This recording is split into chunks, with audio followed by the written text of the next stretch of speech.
आपको आगे चल के अगर आपको जॉब रखना है या कहीं भी आप जाएंगे, अगर आपको कमाना है या अगर आपको यहाँ सर्वाइव करना है, तो आपको ये चीज़ ने थोड़ी बहुत तो सीखनी ही पड़ेगी। क्योंकि पुराने काम ही बंद हो गए तो आपको हम कहाँ से काम देंगे। जैसे हमारे पास आर्टिस्ट है, पेंटर जो बोलते हैं, हाथ से पेंट करते हैं, जैसे कंप्यूटर चल रहा है तो उनका काम ही होर्डिंग पेंटिंग था, वो बंद ही हो गया, पूरा कंप्यूटराइज हो गया। तो उनके लिए जॉब ही नहीं रहा, हमारे पास काम ही नहीं रहा ना, मार्केट में रहा। तो उनको तो रिटेक्ट करना पड़ेगा। जो हमारे साथ थे, जो रहना चाहते थे, उनको हमने कुछ टेक्नोलॉजी इंट्रोड्यूस की, उन्होंने उनका साथ भी हमें दिया। नहीं ऐसे नहीं है, थोड़े से होते हैं, उनका मोल्ड होने में टाइम लगता है, लेकिन कुछ लोगों ने मेरे को साथ दिया।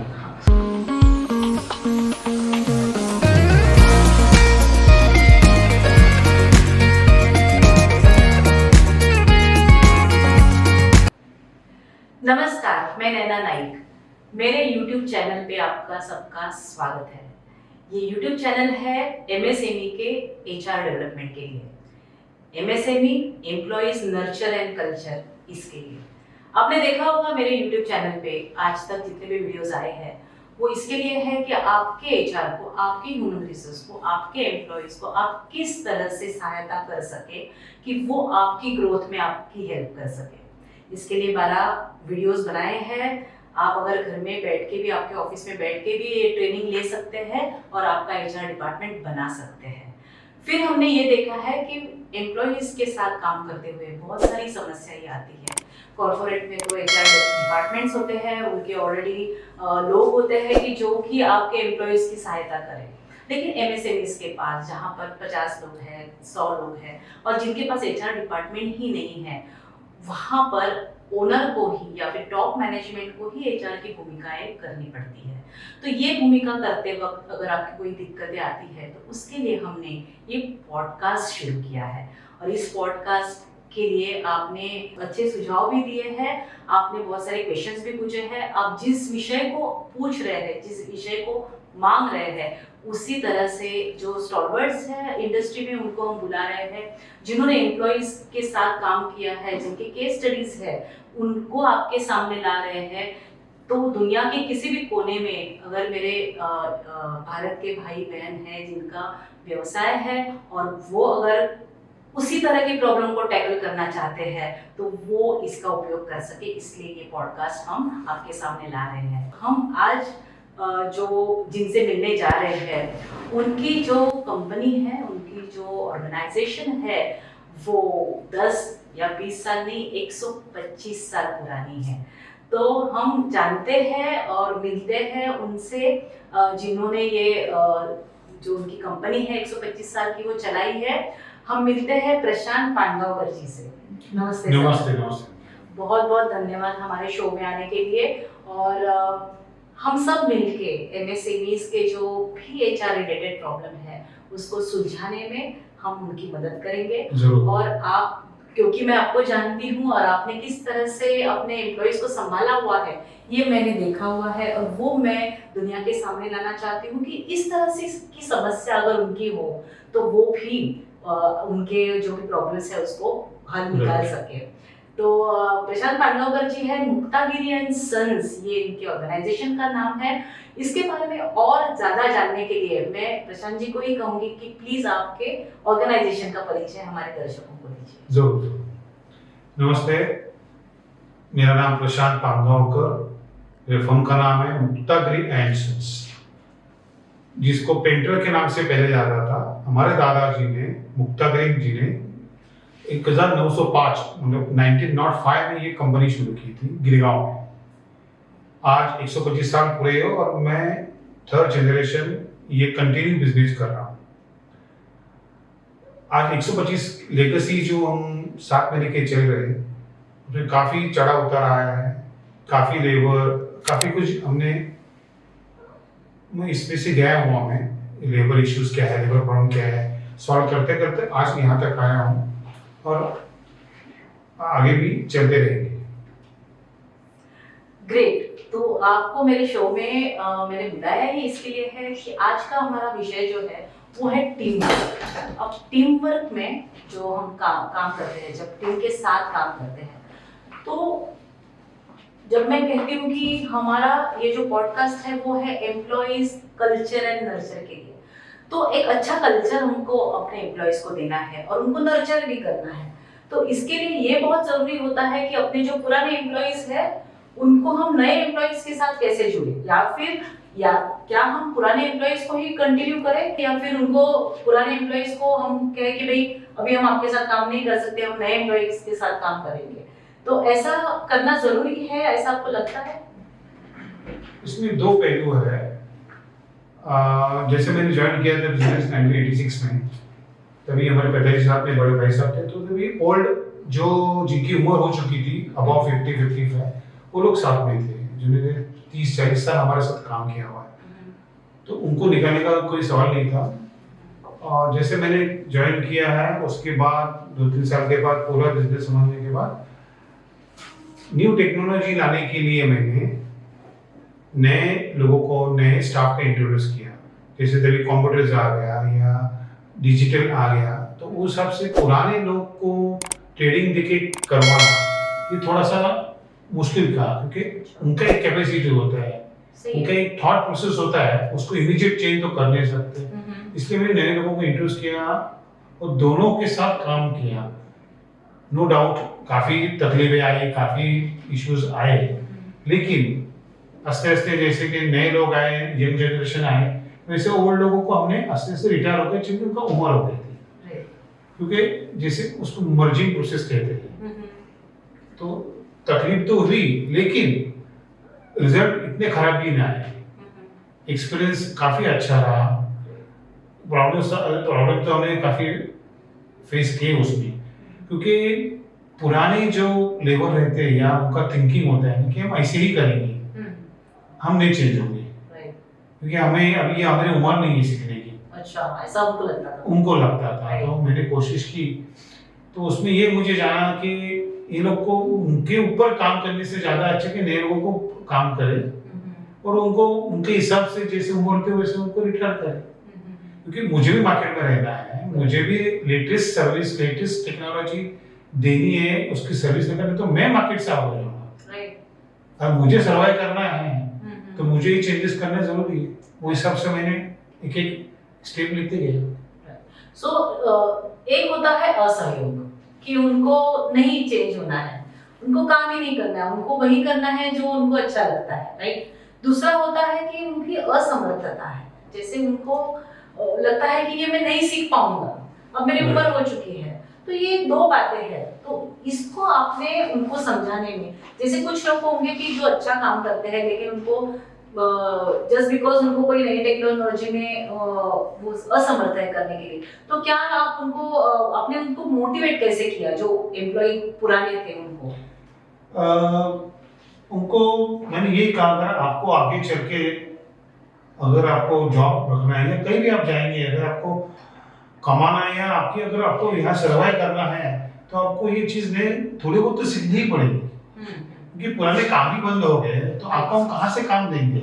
जैसे हमारे पास आर्टिस्ट थे, पेंटर जो बोलते हैं, हाथ से पेंट करते थे, जैसे कंप्यूटर जा गया तो उनका काम ही होल्डिंग पेंटिंग था, वो बंद ही हो गया, पूरा कंप्यूटराइज हो गया, तो उनके लिए जॉब ही नहीं रहा, हमारे पास काम ही नहीं रहा ना मार्केट में रहा, तो उनको तो रिटेक्ट करना पड़ेगा। जो हमारे साथ थे, जो रहना चाहते थे, उनको हमने कुछ टेक्नोलॉजी इंट्रोड्यूस की, उन्होंने उनका साथ भी हमें दिया, नहीं ऐसे नहीं है, थोड़े से होते हैं, उनका मोल्ड होने में टाइम लगता है, लेकिन कुछ लोगों ने मेरे को साथ दिया। मैं यहाँ दर्शकों को ये भी आप बताइए कि आपका जो काम था वो क्या था। जैसे मैं तो जानती हूँ पहले होर्डिंग्स बनाते थे, उसके भी पहले जब आपके दादाजी ने शुरू किया था तब तो बोर्ड्स बनते थे, है ना, तो उसको धीरे धीरे वो बोर्ड की जगह फिर होर्डिंग्स आ गए, होर्डिंग की जगह। तो जरा आप आपके काम के बारे में बताइए कि एग्जैक्टली आपकी जो कंपनी है मुक्तागिरी एंड सन्स, वो एग्जैक्टली करती क्या है। मेरे दादाजी एक खुद आर्टिस्ट थे, वो 1890 साल में मुंबई आए, उन्होंने पेंटिंग, जैसे आर्टिस्ट बोलते हैं, पेंटिंग का काम शुरू किया और 1905 में खुद की कंपनी चालू की, जो साइन बोर्ड, जैसे कि शॉप के बाहर बोर्ड लगते हैं, कई वॉल पेंटिंग होता था, कोई ऐड करते थे, तभी तो डिजिटल या कुछ नहीं था, तो वॉल पेंटिंग करते थे, कोई भी कंपनी के जाके। तो जैसे उन्होंने किया, फिर हमारे यहाँ स्पेशलिटी थी golden letter, gold actual gold में लेटर बनते थे। कि बाद में फिर मेरे पिताजी आए, उन्होंने ज्वाइन किया, फिर उन्होंने स्क्रीन प्रिंटिंग शुरू की, इंट्रोड्यूस किया। स्क्रीन प्रिंटिंग मतलब जैसे पहले कपड़े के बैनर लगते थे, मतलब कोई भी एड में हो, इलेक्शन हो, तो उन्होंने खुद स्क्रीन प्रिंटिंग यूज किया। हर एक चीज की स्क्रीन प्रिंटिंग, जैसे विजिटिंग कार्ड बनते थे, अच्छा, या वेडिंग कार्ड, तो वो उन्होंने इंट्रोड्यूस किया। उसके बाद जैसे मेरे बड़े भाई साहब आए, उन्होंने ज्वाइन किया, तो उन्होंने चेंजेस लाया, उन्होंने एक्रेलिक में उन्होंने इंट्रोड्यूस किया। और जैसे मेरी बारी आई तो तभी टेक्नोलॉजी टोटल चेंज हुई थी। कंप्यूटर्स आए, डिजिटल प्रिंटिंग आया, तो मैंने उसमें टेक्नोलॉजी पाई। उसके साथ मैंने ये भी जाना कि अगर नया टेक्नोलॉजी यूज करना है और अपने को दोनों वर्कर को या दोनों को साथ लेके चलना है, तो मुझे खुद को कुछ तो बदलाव आना जरूरी है, मुझे और मेरी कंपनी में, तो ही मैं आगे बढ़ सकता हूँ। तो अभी आप जो है वो जो रोड्स पर हम चलते हैं, तो वो जो लाइट वाले होर्डिंग, उसको क्या कहते हैं sir? Digital signage. Digital signage. तो अभी आप उसमें काम कर रहे हैं। तो ये नेचुरली नई टेक्नोलॉजी है, तो नया खून आपने लाया, नए लोग लाए, तो उनकी ऊर्जा और उनका जो आजकल की जो पीढ़ी है, उनकी जो मांगे है वो अलग है। आजकल एवरीथिंग इज अवेलेबल, आपके फोन पे पूरी दुनिया है, तो उनको पता होता ही है कि मुझे क्या मिलना चाहिए, मेरी क्या एचआर की कौन सी पॉलिसीज होनी चाहिए, और अगर मैं कहीं काम कर रहा हूँ तो मेरी जिम्मेदारियां क्या होती है वो तो उस साइड में रख देते हैं, लेकिन मुझे क्या मिलना चाहिए ये उनको बहुत अच्छी तरह पता है। तो जो पुराने लोगों की तो बात आपने कही कि उनको आपने किस तरह से संभाला, किस तरह से आगे लेके गए, जो नहीं लेके गए तो उनको आपने गोल्डन चेक हैंड दिया होगा या फिर टाटा बाय बाय दिया होगा, और जो चले हैं, जो आपके साथ रुके हैं, उनको भी अपने साथ में लेके आप चले हो। लेकिन नए एम्प्लॉय जो आपके पास साथ जुड़े, जो नए पीढ़ी के लोग आपके साथ आए, उनको आपने उनका करियर ग्रोथ ये पर्टिकुलर फील्ड में आपने कैसे बनाए रखा है, उनको कैसे आपने आपके साथ जोड़े रखा? उसके लिए मैंने 1 साल का बिजनेस डेवलपमेंट प्रोग्राम किया। 1 साल का आपने खुद किया? क्या? क्योंकि अगर मुझे कुछ बदलाव लाना है, या मुझे अगर ये जनरेशन या ये पीढ़ी लेके मुझे आगे चलना है, तो मैं खुद क्या कर सकता हूँ, मैं कंपनी में क्या बदलाव ला सकता हूँ, और कंपनी का एटमॉस्फेयर, पॉजिटिवनेस, या उनमें बदलाव लाना है, उनको क्या दे सकता हूँ ज़्यादा से ज़्यादा, या और मैं मेरे क्लाइंट को क्या दे सकता हूँ, और कम समय में ज़्यादा कैसे कर सकता हूँ। मैंने पहले 1 साल पहले मैंने पूरा कोर्स किया बिजनेस डेवलपमेंट। उसमें मैंने काफ़ी कुछ चीज़ें सीखी, कि जैसे कि डिपार्टमेंट वाइज काम होना चाहिए, डिपार्टमेंट हेड होना ज़रूरी है, और हर एक को आप, जैसे पहले मुझे हर एक को जाके बोलना पड़ता था, 10 लोग को बोलना पड़ता था, तो मुझे ये समझ में आया कि अपने में एक डिपार्टमेंट हेड होना जरूरी है, जिसको आप काम सौंपिए और वो अपने साथ जो लोग हैं उनके साथ काम करके कर सके। ये मैंने सीखा, वो मैंने इम्प्लीमेंट किया। उसके साथ साथ जो हमें सिखाया गया कि एचआर, तभी एचआर सुना था कंपनी में बड़ा था, लेकिन एमएसएमई में एचआर क्या करेगा ये हमको नहीं पता था। लेकिन जैसे हमें 1 साल में कि एचआर क्या करता है, कि एचआर क्यों जरूरी है, अगर आप हायर नहीं कर सकते, बिकॉज आप नहीं अफोर्ड कर सकते, ओके, अफोर्ड भी नहीं कर सकते, और इतना काम भी नहीं होता कि हर दिन पूरा 8 घंटे उनका तो काम भी नहीं होता, तो उन्होंने ये हमें आप कंसल्टेंसी ले सकते हो, या क्या है, तो उसके हिसाब से हमने वो एचआर क्या है समझ लिया, और इस हिसाब से मैंने आस्ते बदलाव लाया। कुछ पॉलिसीज इंट्रोड्यूस की, कुछ चेंजेस लाए, या उनके सैलरीज में, या उनके अलग अलग पर्स में भी उनको कुछ ऑफर्स दिए। तो ऐसे कुछ चेंजेस लाए जिससे उनको लगे नहीं हमें काम करना जरूरी है और उनके साथ रहना जरूरी है, कि हमारा कुछ यहाँ फ्यूचर बनेगा। सो जैसे सर ने बताया कि यस, एचआर कंसल्टेंट्स जो रहते हैं, एचआर कंसल्टेंसी रहती है, उनको आप हायर कर सकते हैं, क्योंकि फुल टाइम तो एचआर का आपके पास का शायद काम नहीं निकलता हो, और ऐसा भी नहीं कि आपने कोई एचआर का एक्सपीरियंस बंदा लाया तो वो सब कुछ ठीक से करेगा, और फिर उसको आप काम देते रहना चाहिए। कोई भी इंसान अगर आपके पास आता है तो उसको खुद को भी तो जॉब सेटिस्फेक्शन चाहिए।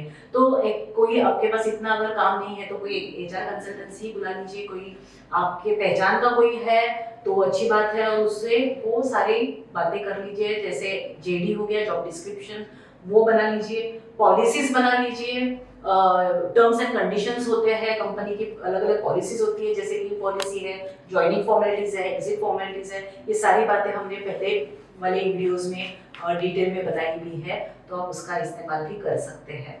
तो इस तरह से सर ने भी फिर एक एचआर कंसल्टेंट लाके फिर उन्होंने अपने एम्प्लॉइज को एक अच्छे पॉलिसीज बनाए, जॉब डिस्क्रिप्शन बनाए, क्या रेखी रिजल्ट एरिया जिसे कहा जाता है, जो कि रिव्यूज में बहुत काम आता है, वो बना लिया। और फिर आपकी जो पूरी जो टीम है वो ठीक से काम करने लगी है। जैसे स्टैंडर्ड ऑपरेटिंग प्रोसीजर्स भी उसमें आता है, एसओपीज जिसे आप कहा जाकर कहते हैं। तो भी आपने थोड़ी देर पहले बताया कि डिपार्टमेंट में तो ये जो क्रॉस फंक्शनल एक्टिविटीज आपके यहाँ भी बहुत होती होगी। एक वो कर्मचारी है जो डायरेक्टली बोर्ड पे काम करते हैं या फिर बोर्ड बनाने के लिए आपके पास काम करते हैं, और फिर वो जो चढ़ाने वाले लगाने वाले लोग अलग होते हैं। दूसरे होते हैं जो ऑफिस में बैठते हैं ना, बैक ऑफिस का बहुत सारा काम होता है, सेल्स एंड मार्केटिंग का बहुत सारा काम होता है, बैंकिंग का काम होता है। तो ये जो क्रॉस फंक्शनल एक्टिविटीज है उसके एचओडीज है, तो क्या आपने ऐसे कोर टीम बना के फिर उनको कोई अलग से आपने काम दिए हैं, फिर उनसे कुछ काम निकला है, कि आपने कोई एक ही आपके नीचे कोई एक लाइन कहते हैं ना, अलग अलग लेवल्स पे आप लोग रखते हैं, तो उस तरह से आपने किस तरह से ये क्रॉस फंक्शनल एक्टिविटीज को संभाला सर? जैसे मैंने कहा कि मैंने एक साल बिजनेस डेवलपमेंट का प्रोग्राम किया, तो उसके बाद मैंने सोचा कि ना कि कोई एक एचआर कंसल्टेंसी हायर करे और उनके समझ तो ले कि क्या होता है। तो आज जिनके साथ बैठा हो, जो मेरे इंटरव्यू ले रहे हैं हम लोग, तो उनको ही मैं किसी ने हमें इंट्रोड्यूस करवाया, इनाना जी है जो एचआर कंसल्ट करवाती है। तो फिर मैंने उनके पास गया, उनसे मीटिंग की, फिर हमारे कंपनी में आए, और जैसे अभी आपने पूछा कि आपने ही मुझे ये सब बताया था कि व्हाट इज एचआर, क्या जरूरी है। तो तब तक मैंने ये भी आपको पूछा था कि मेरे छोटे कंपनी में एचआर क्या करेगा, आई कैन नॉट अफोर्ड। मुझे अभी तक याद है आपके जो वो सारे जो जितने भी सवाल थे वो इस तरह से थे, ज्यादातर आपने बुलाया तो मुझे जरूर, लेकिन हम 1 घंटा तक यही डिस्कस करते रहे और डिस्कवर करते रहे कि एक एचआर मेरी जैसी छोटी कंपनी में क्या काम करेगा, उनका क्या काम है, हाँ, उसका मुझे क्या फायदा क्या होगा, और मेरे वर्कर को वो समझाना, उनके दिमाग में डालना है, उनके तक पहुंचना है कि क्या है। लेकिन आपने जो पॉलिसीज दिए, जो हमने पॉलिसीज बनाए, या जिसमें लेके थे, जैसे आपने न्यूज़ का या प्राइवेट फंड हो या बाकी के चीज़ हो, ना आपने इंक्रीमेंट कैसे होता है, कैसे होना चाहिए, क्योंकि जैसे हम लोग साल में 3% बढ़ा दिया करते, लेकिन जैसे आपने बताया कि नहीं, आप हर एक की सर्विस देखिए, हर एक का आपको कंपनी को क्या रिटर्न देता, हर एक का आप इंडिविजुअल स्टडी करके आप उनको इंक्रीमेंट दीजिए। ये हमें उसमें ध्यान में आया, नहीं पता था, कैसे करते हैं और करना चाहिए, लगा नहीं, एक फर्क पड़ा। स्टैट्यूटरी रिक्वायरमेंट्स में भी आप बहुत कंफ्यूज थे कि कौन सी गवर्नमेंट पॉलिसीज हमको लगती है, कौन सी नहीं लगती है, स्टैट्यूटरी रिक्वायरमेंट क्या होनी चाहिए। अभी तो पॉश पॉलिसी भी आई है, पॉलिसी ऑन सेक्सुअल हैरेसमेंट, उसका वो कैसे हम यूटिलाइज करें। तो इस तरह से प्रशांत जी, बहुत सारे मेरे जैसे बहुत अच्छे अच्छे कंसल्टेंट्स आज है, और वो ये बहुत ही अच्छा काम कर रहे हैं। और मैं ये जो पॉडकास्ट भी जो बना रही हूँ, इसी के लिए बना रही हूँ कि एचआर की जो उसका जो महत्व है वो लोगों को समझे, एमएसएमईज को समझे, और वो अपने एम्प्लॉयज के लिए अपनी जो कंपनी है उसको ग्रोथ लाने में एम्प्लॉयज को हम मदद करेंगे, एम्प्लॉयज आपकी मदद करेगा आपका ग्रोथ साध्य करने। तो इस तरह से हमने देखा कि अगर परिवर्तन लाना है अपनी कंपनी में, अगर ग्रोथ लानी है अपनी कंपनी में, तो सबसे पहले अपने एम्प्लॉयज के साथ आपने काम करना बहुत जरूरी है, उनको संभालना, उनको ट्रेनिंग देना, उनको नर्चर करना, उनको एक अच्छा कल्चर देना, ये जरूरी है। जहाँ तक हो सके अपने जो पुराने एम्प्लॉयज हैं उनको आप जरूर संभाले रखिए, उनको ट्रेनिंग दीजिए, कुछ कारणवश अगर वो नहीं चाहते हैं परिवर्तन, अगर वो नहीं लाते हैं खुद में, या फिर अगर उनकी एज ही हो चुकी है, तो हम उनको रिटायरमेंट आ ही रही है उनको, तो उनको हम अगर जाने दें तो अच्छा है, और जो नए एम्प्लॉयज आते हैं उनको भी एक करियर ग्रोथ दिखाए, और एक हमारी कंपनी में जो भी आप काम करते हो उस कंपनी में उनकी करियर ग्रोथ क्या होगी ये अगर आप उनको दिखाए तो नए लोग भी आपके साथ जुड़े रहेंगे।